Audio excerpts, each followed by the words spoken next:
Well, good morning, good afternoon, good evening, everybody, wherever you are. Welcome to the Vegan World 2026 Moonshot podcast. And today we are going to recap what we saw over the weekend, Convergence. It was, for me, it was an amazing convergence. I have two guests with me who are going to talk about this with me. There's Tammy and BJ. Uh, welcome to the show. And thank you again for helping organize this and putting it together. I mean, you are just two of the multiple. I mean, there were like 20 people who helped out. It was amazing how everyone came together to make this happen. And every convergence, I feel like I learn so much. It's as if I'm drinking from a water fountain. I mean, well, actually from a fire hose. There's so much people, so many gifts that people bring and offer to us, and we synthesize it. And I mean, I was blown away by how much I didn't know just listening to people. How about you? What did you think, Tammy? It's the same for me, Kailash. It's the beautiful thing about a lot of us needing to be online right now is that we connect with a much, much larger global community. Mm. And, we've often wondered, what it's like, the difference between meeting in person. And that is the one thing, because sometimes as an advocate for the animals and the earth and choosing to be vegan for that reason, and maybe many others, your personal health was how I started, like a lot of people. But then you learn more while you're in the movement because you can't help but not, is that we're not alone. We may still be a minority, but not for long. I'm looking at all the plant-based options and all of the people that were on the convergence of the peoples is what we called it, because it's the people that are going to make the difference in the world, and they come together in droves. There's more and more documentaries, and we got a little taste of the doc series that's going to be coming out called Vegan Planet Vegan, I think it is, and Dr. John McDougall. And I've only heard Captain Paul Watson speak a few times, and he just never runs out of things to say. When you live this lifestyle of working with the planet, and Dr. Shelley Ostroff said almost the same thing. She said that when you feel the cries of the earth, as Thich Nhat Hanh says, you can't help but be vegan. So we're not alone, and we're gathering together everywhere, and we really call you to watch anything that you haven't seen, follow our Facebook, or join and go on the Trello, and be ready to join our next Convergence in April. So thank you. Thanks, Tammy. How about you, BJ? What I know you were in the thick of it, and it's a lot of stuff going on around you. There was a lot going on. It was keeping up with all the people working in the rooms, and it was very exciting. And yet, the institution room had people that were institutions of health. We had physicians there, and the institutions of religion. We had Rabbi Gersh, who just blew everybody away, I think. Because he had the exact things from the Quran, not the Quran, the Torah. Mm-hmm. A little different there, but they all say wonderful things about not hurting animals, and so he had many things for us to hear that were wonderful. And then we had Dr. Kassam. Mm-hmm. And her panel, and it was wonderful to have those experts there talking close up right about what is it that we need to do. And it was beautiful. So yeah, I was blown away by it. And then we had the relaxation things and Reiki. We had some of our own climate healers in this room. Tammy, share. Am I going on too much? No, please continue. Yeah. Tammy had panelists who were showing tips and tricks on foods. We had Mr. Oscar there. We had Joya Wesley there. We had Christine, a climate healer, and Allison, a climate healer. All, and I'm missing people. And then we got to talk about let's see, what was it called? Aging with Vitality by Ken Hamji. What a beautiful thing to have him in the room sharing his experience. We had another doctor who made it very clear from personal experience, having had heart surgery and then trying to imagine what he's going to do and how he's going to manage. I mean, I recommend everyone going to listen to these. We had meditation, hypnosis, we had Reiki. So it was just, in these 2 days, it was just filled with things that I'm going to use and share when I can bring myself to do one thing and then another thing. So yeah, I'm really grateful to be a part of it, Silas. One of the questions I got was because we had 3 rooms in parallel, and there were 3 things going on simultaneously. Do you think it's better if we stretch it over a couple of weekends, so 3 weekends, and have one room so that people can attend all of them? What do you think about organizing it that way? Go ahead, Tammy. I feel that a lot of people can't commit 2 or 3 weekends, and I would think it would be great just in one room for 3 days. And then, even if we had it more often, like every 2 months. Every 2 months? Yeah, 3 days every 2 months, something like that? Yes, because then you're committing to one weekend. I know 3 weekends in a row is a little bit much for people, and I know that we're not asking everyone to commit to all 3 weekends. But then, if people are busy, they can schedule that one weekend in every single month. We could start on the Friday afternoon, and then go right through to Sunday night. Go ahead, BJ. What do you think? Thank you. I have heard feedback from a person who was speaking for her as a mother that she can't come on the weekends because that's their time with the family. And she said an evening of weekday evening would work. So maybe the Friday would be good. I think one room over 3 weekends. Yeah, that doesn't appeal to me as much as one big weekend. One room sounds so much easier to manage, right? But we won't have as many speakers, and and one of the joys of doing this is that we get to have people who are inexperienced. We have first-time presenters here who have something very important to say, and they get that opportunity. So, but we could narrow it down to experienced people in one room. That's an option. Maybe just 2 rooms, so that people they don't have so many choices, but 2 choices. I don't know. I'm still thinking about the idea. Okay. And also, go ahead. I'm sorry, Salish. And I just kind of had a thought. If we just have one speaker, maybe we could narrow it down to 45 minutes, if possible, and then encourage people to come in panels. Like, there were quite a few panels, and I felt like I rushed people through Rainbow People a little bit, but it gave people a lot of taste of a lot of different people. And so I'm wondering if it's a single speaker, it might be a 45-minute time.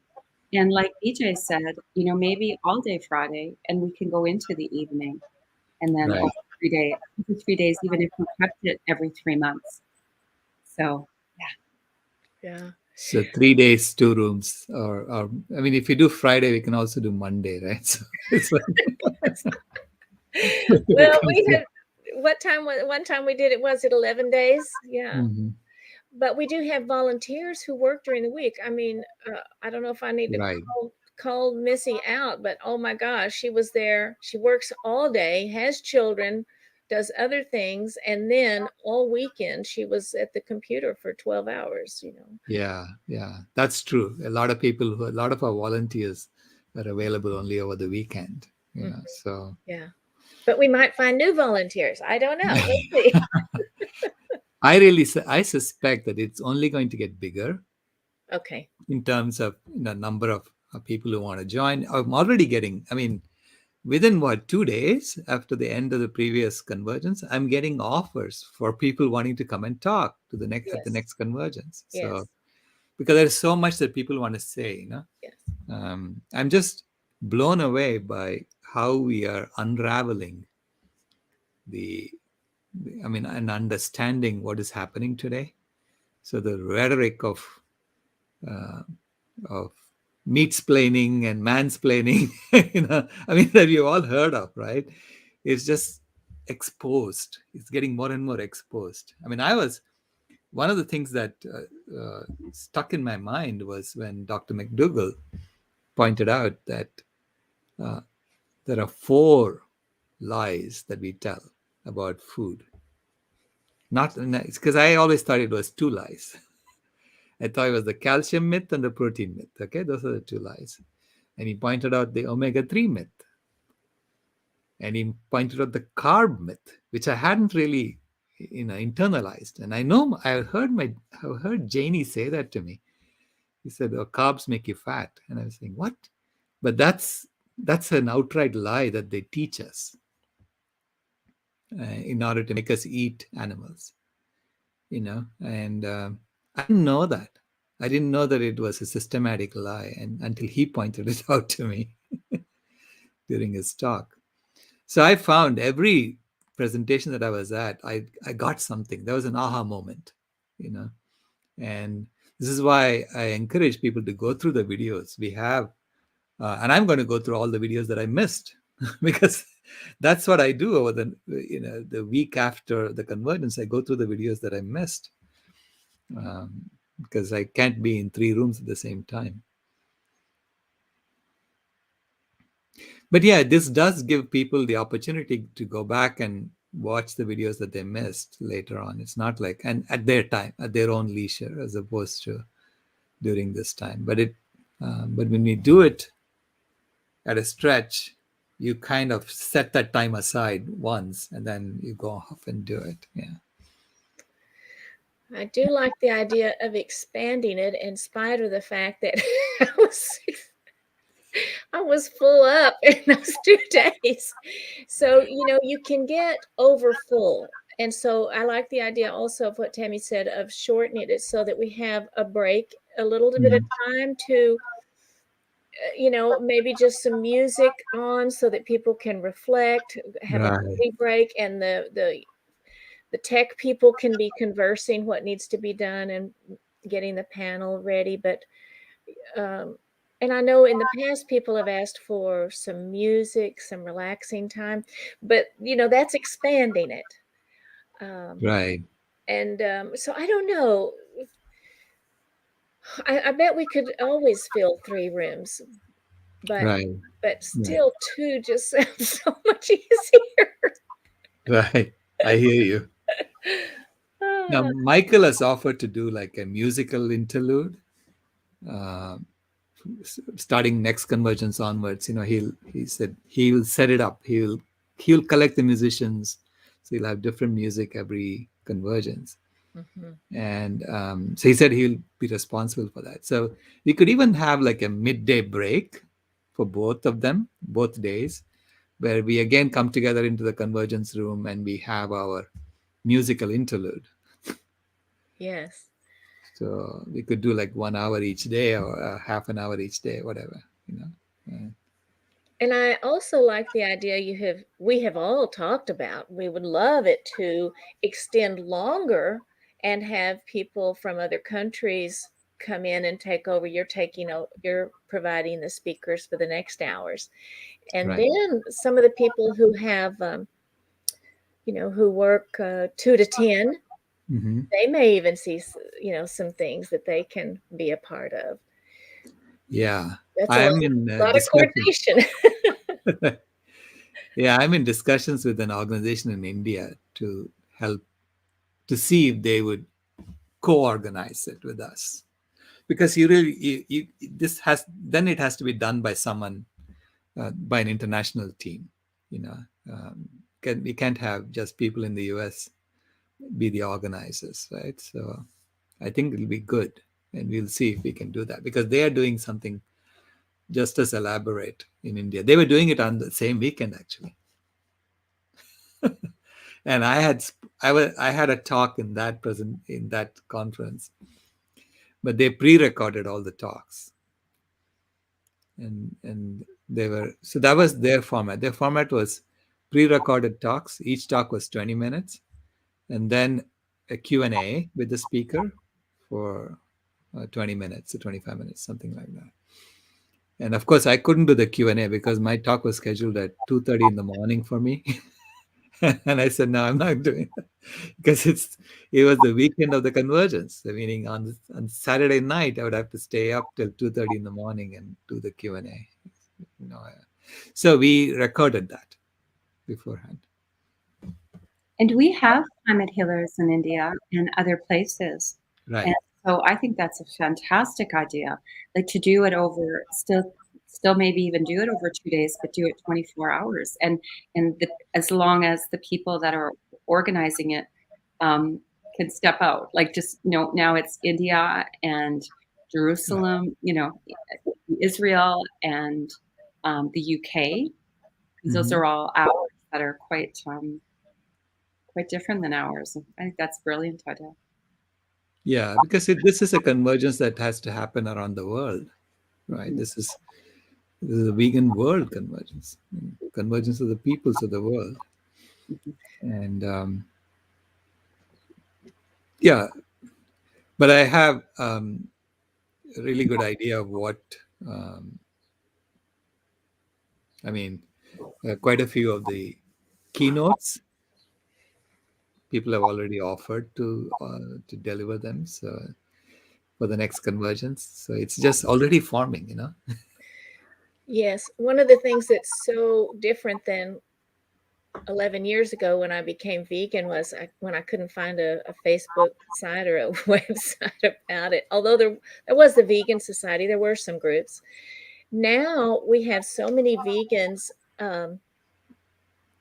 and so many conferences. And so we have some conflicts of time. And Right. so if we were to consider the 3 weekends, then that is also other conferences going on. I mean, Right. wonderful conferences that we would all like to go to. And we would like to bring some of them into Mhm. ours. Right. Yeah. So many animal rights groups and physicians groups and uh, meditation groups that are Buddhist groups. So it is interesting, isn't it, in the planning of that? I'm hearing some feedback from something. I'm not sure what it is. But anyway, oh, there's a question. Yeah. The comment, Antonio Diaz is saying Q&A would be wonderful. Due to time scheduling, maybe submit questions if we cannot attend live. And yeah, that's if we had the presentations beforehand and we published it, and people could watch it. But unfortunately, most people don't have the time to go watch these things. But like, I'm sure, if my presentation had been put online, no one would be watching it. But then during the convergence, there were like 80 people watching it. So it's again, we are juggling. How do we have this conversation so that we get to a vegan world? And, That's what. and in this conversation, we did get a little bit of feedback from a few people, and one of the things from one of the ones that I led through the grandmothers and the pledge is that people were uncomfortable being called up, and I was just trying to actually keep the time a little bit tighter. But the feedback's really valuable for us, and so I can, we can all say yes, like we won't do it that way again, you know. Mhm. because it's the convergence of the peoples. And so we welcome your feedback. If you want to, let us know what was really amazing for you, what you would have liked us to tweak. We're always open for that feedback. Really, really appreciate it. That's so beautiful, Tammy. And I think you're right. We want the feedback. In terms of sharing, Dr. Jonathan Sheeline is making his PowerPoints available. So look him up. He gave so much information and the slides. People said, "Can I have those slides? Can I have those slides?" And so we told them, yes, they're on Facebook, but they wanted the slide pack and the references because they want to share. And that's one of the intriguing things about this Zoom setup and this Facebook setup is, as much as we want to be in person, and there's so many advantages to that also, people are going to be sharing. It's growing exponentially, like you say, Dr. Rao. Right. Yeah, if any of the speakers want to send me their, I will email them this week. First of all, with my gratitude for all the gifts they brought to make this convergence so amazing, and secondly, to offer to post their presentation slides on the Trello boards, on their Trello card, if they want to make it available to the public. So this way it'll be there for forever. People can come and pick it up and see. It's also, I say, please send your feedback on the convergence to Viga at climatehealers.org. She reads everything, I promise you, and she'll respond. And we value your feedback. We value your comments, and we will act on those. The other comment we got was that there were presentations that were similar at the same time, and so I need to be mindful of that for the next convergence a little more. It was most of the time it was juggling because people have their own requirements on when they want to speak. So we were juggling the schedule to see where they would fit. So, Dr. Rao, does that mean, like, say it's a physician and he wants to hear all of the ones that are about that topic? And right. No, I'm not sure how, but anyway, I think that's good feedback to know. Right. Yeah. Because if there's a physician speaking in one room, you don't want another physician speaking in another room. So they're saying, just spread that out, because those who are interested in health can go to different rooms and see and get all the information they want. So that's good feedback, because I wasn't looking at that very closely when I was doing the scheduling. We had, I bet 2, maybe 3 people say something about we need more time between. So we've discussed that, about 45 minutes, so that they know their end time is a little earlier. That will. Yeah. So I think that's a good one. Yeah, we'll make it 50 minutes instead of 55 minutes next time. So we'll give 10 minutes for people to switch from room to room. Yeah. Okay, not 15, huh? 15, yeah, I think it may be too much. I mean, people will leave, if there is nothing going on, people tend to leave. Okay. So that's why I tend to keep it shorter. Okay. But 10 minutes would be fine, I think. Yeah, I think so. We can try that. Yeah, we'll try that next time. Let's see, Donna's here. Yay. I don't see her video yet, but hopefully she'll join us soon. Yeah, and we also have connections with sign language experts who can communicate with the visually impaired and with the hearing impaired. Yes, I have some feedback about that.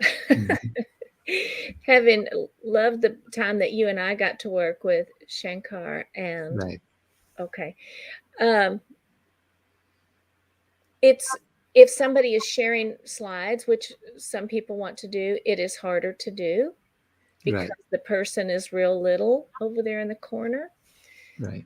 And a lot of times, but if you have a speaker who doesn't have any slides at all, and they're right there talking, and they get their punch right in there, then they can do it. So maybe we would even tell the presenters that, we let us know, and we might be able to provide. Anyway, I'm just thinking about how difficult it is depending on whether you share the screen or not. Right. Yeah. Uh-huh. For the documentaries, I think I had the closed captioning on for both of them, but I'm not sure, so I have to go back and see. But I think I did. But that's something that we need to keep in mind next time. If we are showing a documentary, please have the closed captioning on so people can at least read. It seems to me like on Facebook I saw closed captioning. Yes, I did, because the words that come out are not the words sometimes of what the speaker says. Right, that's right. Yes. So on Facebook, it is there. And I guess that's something we could tell people. If they can't see it here, they can see it on Facebook. Right. Okay. Thanks for joining us, Dana. We were discussing some of your feedback. Is this being broadcast and recorded and whatever? Okay, then camera off, because I'm not presentable. Oh, you look Oh, no, great. you look great. Yeah, you look great. Please come back on. Yes, we are live and you look great. So we're debriefing the convergence, huh? Correct. Yes, we are going through and figuring out how do we improve next time, and what did we do right, what did we do wrong, what should we be improving? Yeah. And your feedback was excellent. Thank you so much for that. Thank you. Fabulous convergence, and if we could make those improvements, that would really help. Yeah. And we were talking about whether to expand it to more days and to spread it from, make it more like 24 hours, including organizers from India as so that we can take it from Saturday night into Sunday morning as well. So those are some of the ideas for how to make this important. Make this better next time. Cool. Ultimately, I think if we keep meeting like this, converging like this, and getting more and more input from lots of people, we'll all improve ourselves. Like you point out, we have to become fearless, right? Right. It's about changing each one of us, and so that's how you get to a vegan world. Yeah. I was reading today, some of the, we are educated into apathy in the current system. We're literally educated into apathy. There's nothing you can do. This is the way it is. Educated into what? Apathy. Apathy. Yeah. Yeah. Yeah. There's nothing you can do. This is the way it is. It's human nature. It's human nature. All those counter thoughts, right? Yeah. All those counter thoughts that keep you from honoring your daring thought. Exactly. Yeah. I'm going to turn the humidifier off. It's blasting. It's hard to hear. No worries. Yeah. In fact, I have Jim Bayard's quote on as a part of my signature on my emails. Oh, that's honor the daring thought. Honor the daring thought. Yes, that helped me this past week as we were planning. Yeah. And one of the readings I had read yesterday was to say yes, you have to sweat, roll up your sleeves, and plunge both hands into life up to the elbows. It is easy to say no, even if no means death. So we have to say yes to life, and yes to this convergence, and yes. Yes, we can. Yeah. Yes, we can solve this. Yes, we can do this. Yes, we can heal. Yes. Yeah. And what you were saying a while ago reminded me of a professor who said that there's kind of a continuum. Over here, it's like almost the impossible dream. Mm-hmm. And over here, well, there's nothing there's a you can't do it, Right. and and and in the middle is I won't do anything, you know. Right. So we have to let people know, yes, get them on this side. Right. Yeah. That's the whole intent of this convergence. And the daring thought always follows daring action, you know. And that's why we come together and we share. It's not just to, you know, feel better and to know we're not alone, but it's to take action. Take Daring action. thought means nothing if we don't take action on it. I mean, action even with self, starting with self, you know, making a commitment to self to be well and live a whole food, plant-based, vegan lifestyle, but then to bring it forward in all the ways possible. It's like Shelley talked about in, you know, the vitality code, you know, Hmm. give yourself all that you need and do all that, be all that you can be so that you can give all that you can give. And it's only when we give back does that daring thought mean anything, you know, when we actually manifest it into action for the good and the Yeah. whole and the holy. Yeah. I mean, Donna, you won't know, you won't believe how much your mother's book has helped me. I've read it twice. I'm going through it the third time now. Salish. That means so much. You know, I was almost at the point of, you know, let's go have a bonfire in the basement with all those books. Oh no. And I had the daring thought that I'm going to bring it to the world in their honor. And to hear you say that, especially from you, Yeah. you're such a force of nature. You're such a power. And to know that my mother from beyond has reached you and helped you. Wow. Yeah, she has. She has very much so. Honor the daring thought. So the daring thought, for instance, was why can't we feed everyone on one, at least one day? We can't even do it on one day. How are we going to ever do it forever, right? So we got to start at some point. Yeah. Why can't we do it on one day? And deal with the counter thoughts and go Yeah, forward. Yeah. go forward. Absolutely, go forward. Figure out how are you going to get a table in every zip code with food on it. That's it, right?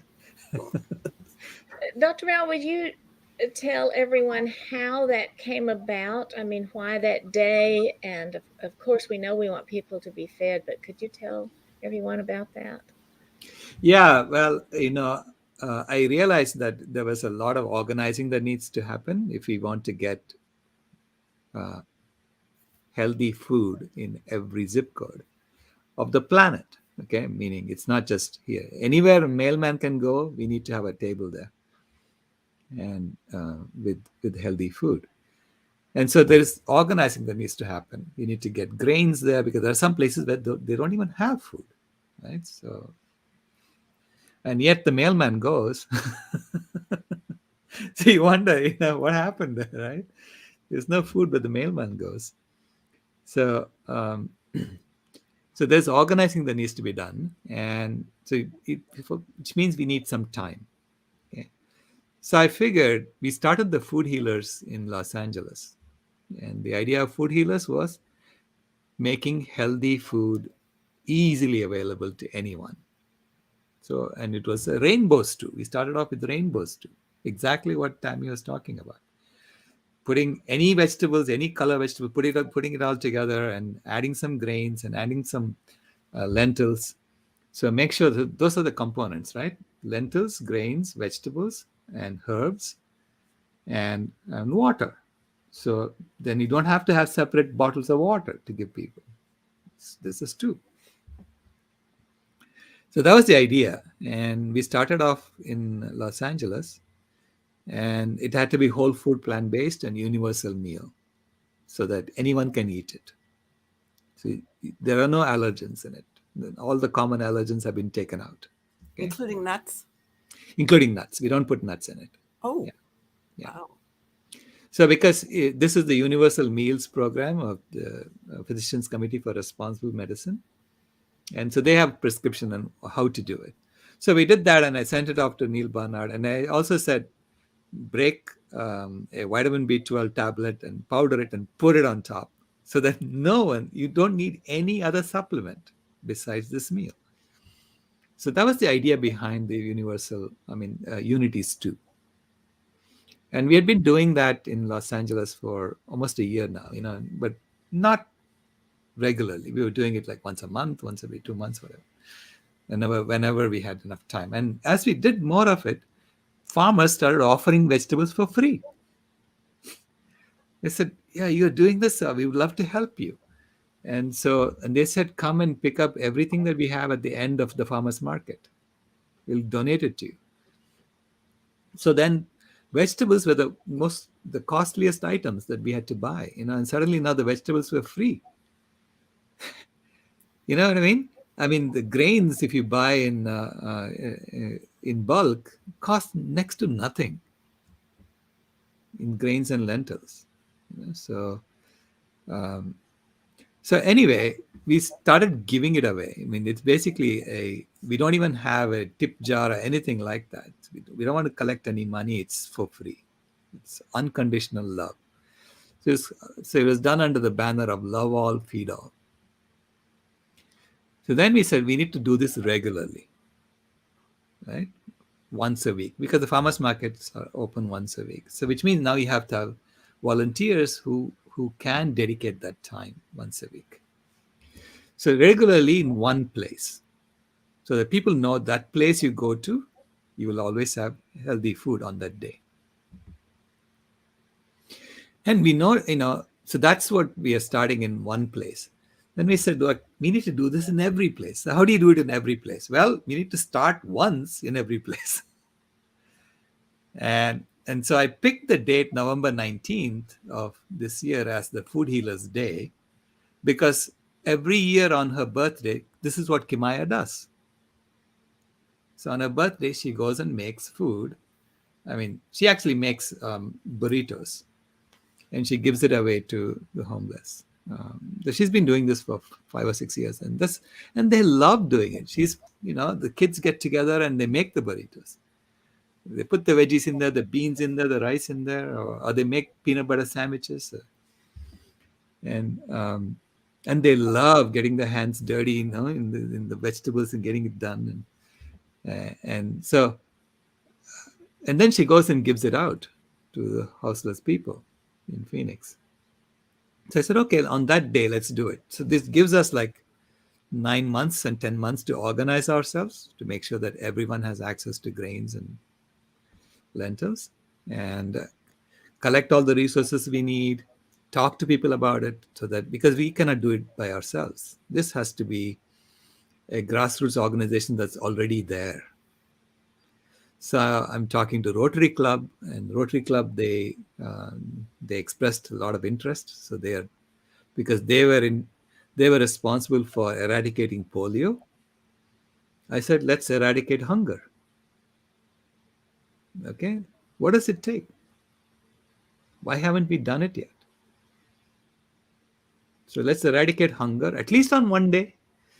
Then once you do it on one day, then hopefully we'll do it every day every week, every day from that point on. And eventually, get to a hunger-free world. Now, the UN has a goal of getting to a hunger-free world by 2030. So, meaning everyone has agreed, right, that we need to have a hunger-free world by 2030. And we need to have a healthy world by 2030. It's written in the UN. And yet no one's really implementing it, in the sense that no one's really going about it systematically. How would you do that? So far, they've been saying, let's just grow the economy and that'll solve all the problems. Okay, and that's the old thinking, right? So this was the daring thought. And your mother said, if you have a daring thought, you're responsible for implementing it.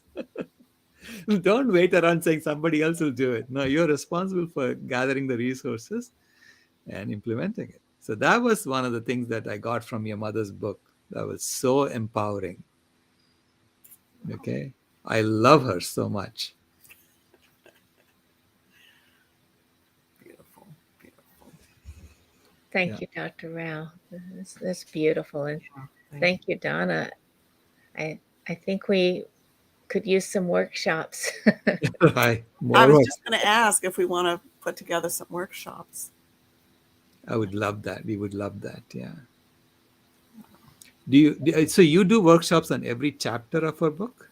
Well, I picked the 4 that I liked, and did those. And Okay. and I kind of envisioned organizations deciding which ones spoke to them the most, and then working with them to, with for you, Silesh. By the way, how do you pronounce your name? Silesh. Silesh. Yeah. For you, it was the honoring the daring thought, Right. and so then the organization, the people who were in it would put together what spoke to them, and I would love to be part of that. Yeah. You're on. Well, that's so exciting. Fantastic. Yeah, we will do at least. I mean, definitely do one on honor the daring thought. Because Right. Vegan World 2026 is a daring thought. Yeah. Yeah, why not? Why wouldn't we stop hurting animals by that time? Yeah. Deliberately hurting animals. Why would we not stop? That the documentary, I watched the prayer for compassion, and that's very when I thought, 2026, come on, Salish. Really? But you watch that and you think, yeah, we can do it. We can do it. Yeah. And especially when the religions of the world get together, the businesses of the world get together. Very few of us are not involved in some religion. And if we get the leaders on board. We need to get the lay people on board, and then they will help. And then do it backwards. Yeah. Yeah. Because the leaders are scared of turning away the lay people. That's the biggest issue right now. Yeah. I just spent, in November, I went to Nebraska and connected with some distant descendants of a great-great-grandfather who, anyway, long story. But so I stayed with a farmer who raises beef cattle, but they love the cows. They love them. They take good care of them. So I'm trying to imagine, and the bumper stickers, eat beef. Okay. So I was trying to imagine being, as they go to church and whatnot, and imagine being the minister who's going to say, "Hey guys, your lifestyle went generations and generations." Right. I was going to approach them and ask them if they could envision life without doing that, with doing something else. Sorry, that's my husband. Let me go and take that. Okay, no problem. And I was just going to mention to Donna, in Climate Healers, we have so many resources. We have resources for her, that we can put her in touch with that have transitioned, their beef cattle farm and into something more compassionate. Absolutely. We need to connect her with Renee King-Son and Yeah. what she's doing with the Rowdy Girl Sanctuary. And it is about asking every cattle rancher, if you were doing something else, what is it that you would do? How would you imagine life without raising animals, right? And we need to honor their thought. What would they like to do? And figure out how to help them get there. and show them results of people that have done it, and they're much happier. And they say they actually have a lot more time. Like a cattle rancher here near me who turned his land into an organic ancient grains, mostly ancient, a lot of ancient grains and grains that we use. He sells organic buckwheat and farro. Farro, I think it's called. It's an ancient grain, and um, flax, and Right. lots of lentils. A lot of people don't know that Canada grows a lot of lentils, but we export most of them, you know. Right. So, and he's thriving, and he says it's actually way less work because he gets a break. He gets a Right. break in the winter, whereas Right. cattle ranching, he doesn't. And it was way more profitable. So Right. the thing is, we're not taking away their livelihood, we're actually enhancing it and giving them a healthier life. Mhm. Right. Yeah, and we have a lot of snowbirds in Phoenix from Canada. People who come every winter because they don't want to stay there and experience the winter, right? So they could be doing that as cattle ranchers, transformed to buckwheat farmers or ancient grain farmers. I missed the conversation. Are we thinking of approaching the farmers? Yeah, we were going to connect your relatives with Renee King Sonnen, who runs the ranch advocacy program, and she helps people transition from cattle ranching to something else, to some other occupation. So you can choose what you want to do, and then she will help you figure out how to get there. So some of the ideas, Stacy is saying some of them need ideas also. So I'll post her comment on. So some of them need ideas also. They can't envision doing anything else. So she's right. It's about telling the story of other farmers who have made the transition, like what you just did, Tammy. So they say, "Oh, I could be like that too," and move on. And connecting them accordingly. Like he talked about how, so that the company's called Gold Forest Grains, and 100% organic. And I remember the family, he said the family thought they were crazy. They built an off the grid house, and Right. yeah, and in the middle of this, in the middle of this new farm that they were creating, and Right. they're thriving. So yes, yes, not just surviving, but thriving. All of our birthright, and all of our birthright, Right. with everything available to us. Mhm. One of the So things, oh, go ahead. One of yeah, go ahead, BJ. Okay, thank you. One of the things I've been thinking about, and you mentioned it last night about one of the Gerard Bishop talking about the opportunity cost. I have thought of this, and it ties into the ranchers and farmers, because most of them would say they love animals and they love nature. And so talking about grazeland to natural land, grazeland to natural land. So those farmers, well, you like it. Well, what about letting it go back to nature? Is there a way to do that? Then you don't have to worry about the croplands.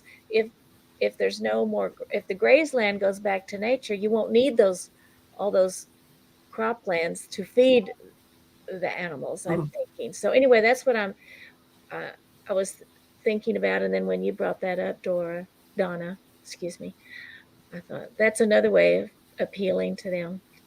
Anyway, Yeah. thanks for letting me share that.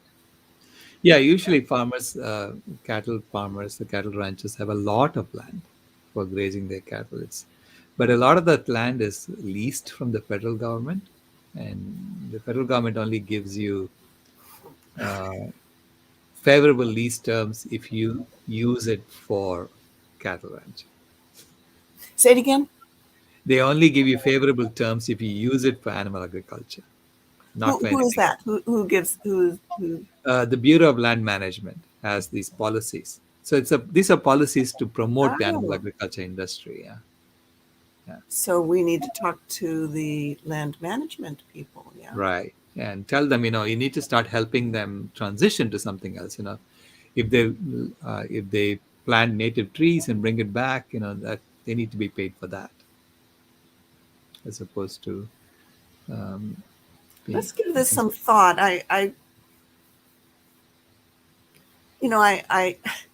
I'm with another organization, Braver Angels, which tries to heal the polarization and the divide.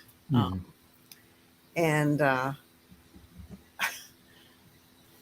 was telling my distant cousin that we couldn't be more opposite. I'm a pretty strong liberal, and they have the big Trump flag over and they eat beef.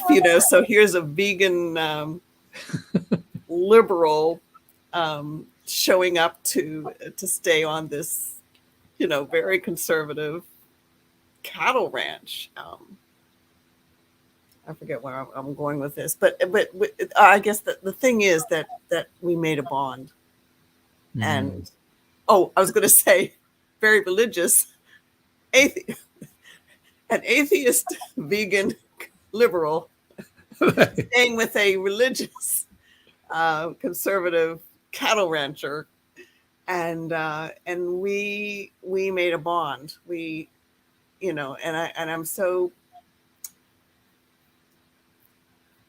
I'm so pleased with that, because the country is just getting so divided, and it's like describe these horrible motives to people who disagree with us. And so I have this precious bond, and we laugh and talk about how opposite we are, so I guess I want to hold back on the little inroads until I have a good understanding of what will reach them. And one of the things that in the Braver Angels is that you don't go in there with the goal of convincing anybody, that you go in with the goal of understanding and being understood. Right. And so and I talk about that in the workshop I do about building your beliefs. Yeah, that's what I did. I did that a little bit on, how, well, wait a minute now. Convincing people is the goal, is the daring thought that we have. So what do you mean you can't convince anybody about anything? So there is that book, and maybe we could add that to our treasure trove of how to convince people, how to change mindsets and consensus. Right. And so let's put that on our book for discussion. It's called Diffusion of Innovations, and in it I'll just share. My thing was I wanted to convince my profession to change the way we teach street crossings for blind people, and I found that as I said, when my friend's husband leaned over and said, "You are a deviant. They're never going to listen to you." I said, "Excuse me, what? I've done the research. I've published, I've done all the things. And yeah, that's why you're a deviant, and they're never going to listen to you."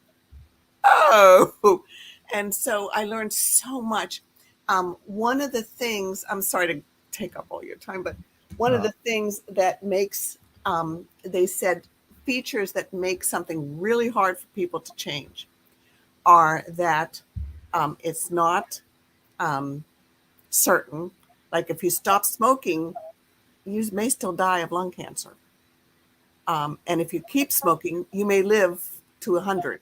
So it's not certain. If it's something that's in the future, like if you, and my street crossing thing, who knows if your student's going to be killed crossing the street? I mean, there's no guarantee that if you teach this way, they're going to be safe. So it's not certain. It's in the future. If it's today, that's fine. But in the future, it's like, oh yeah, honey. Right. Never mind. We're living for today. In the future, and there were like 4 features that if you have this in the thing you're trying to convince, that really it just makes it so hard. You have to really work at it. So let's take a look at how our concept of a vegan world, compassionate world, more important than vegan, compassionate, right? And vegan is a part of that. How we can go about getting that. And it talks about, what do you call it? They had a name for leaders, people who, early adopters who are, and there was a name for it, convincers, people in the community who, and it was talking about how they will listen only to people who are like themselves. Right. Yeah. Right. So anyway, it would behoove us to look again. It's been many years since I've read it, probably more than 10 years since I read it. Yeah. We know about the law of diffusion of innovation. Yeah. Okay. Yeah. Ray talks about it a lot. Yeah. Who does? Ray Kowalchuk. He talks about it a lot. And so Tammy, I think from following on from that, it would be great to get that farmer to come and speak about their experience at the next convergence. If you can contact them, that would be awesome. So we are running out of time. So thank you so much for this amazing discussion as always, and onward and upward, right? Yes. I would like to speak to that farmer too. Yeah, exactly. Namaste, vegan, everyone. Namaste.